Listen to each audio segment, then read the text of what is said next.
Hello student, हम लोग 3 laws of planetary motions को समझते हैं। इसे हम क्या बोल सकते हैं? Kepler's law of planetary motions. वो 3 लॉज होता है। फर्स्ट लॉ है लॉ ऑफ ऑर्बिट। उसमें ऑर्बिट के बारे में बताया है, ये जो प्लेनेट होगा किस पाथ पे मूव कर रहा है, कौन सा पाथ होगा।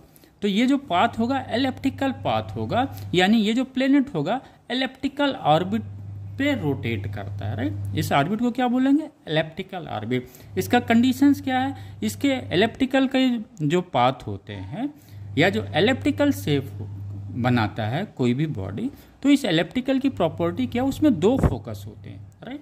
जब आप लोकस पढ़ेंगे तो लोकस में आप एलिप्टिकल पढ़ेंगे, हाई स्कूल में भी लोकस है, आप पढ़ सकते हैं इसको, तो इसका कॉन्सेप्ट क्लियर होगा। क्योंकि इस कॉन्सेप्ट के बेसिस पे नीट और जेई में क्वेश्चन आया है, पूछते भी हैं। जैसे सपोज अब इसकी प्रॉपर्टी मैं बता रहा हूँ। एलिप्टिकल पाथ का क्या होता है? 2 फोकस होता है, एक यहाँ पे एक फोकस है। ये कहता है कि अगर कोई पॉइंट P1 है और इसको एक फोकस से ज्वाइन करते हैं, दिस फोकस, और इसी पॉइंट P1 को दूसरे फोकस से ज्वाइन करते हैं, तो ये जो डिस्टेंस होती है R1 अगर पहले फोकस में है और R2 दूसरे फोकस में है, तो ये बोलते हैं R1 प्लस R2 हमेशा कांस्टेंट होगा, राइट।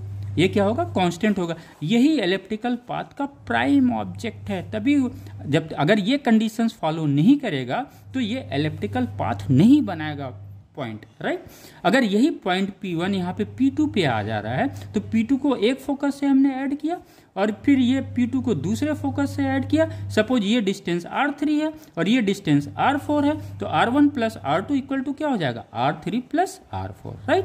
तो ये एलिप्टिकल ऑर्बिट होने से ये क्वेश्चन यहाँ से निकलता है, right. Okay.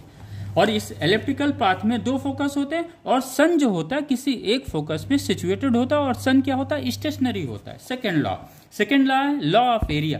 The line joining a planet to the sun sweeps out equal area. ये कह रहे हैं अगर कोई प्लेनेट यहाँ पे सपोज P1 पे है और इसको इस सन से हम ज्वाइन करते हैं, यानी सन मतलब किसी एक फोकस पे है, उसको ज्वाइन करते हैं इस लाइन को, तो ये लाइन एक सर्टेन टाइम में T टाइम पे वो जो कोई एरिया जो स्वीप करेगा, वो एरिया सेम टाइम इंटरवल पे हमेशा स्वीप करेगा। जैसे सपोज P1 से P2 आने पे इसने कितना एरिया स्वीप किया? सपोज A1 किया। कितना टाइम लगा? T time. Same time T में सपोज ये P3 से P4 पे आया, लेकिन टाइम क्या लगा? T। तो इसका एरिया भी क्या होगा? सेम होगा, यानी A1 area is equal to this area.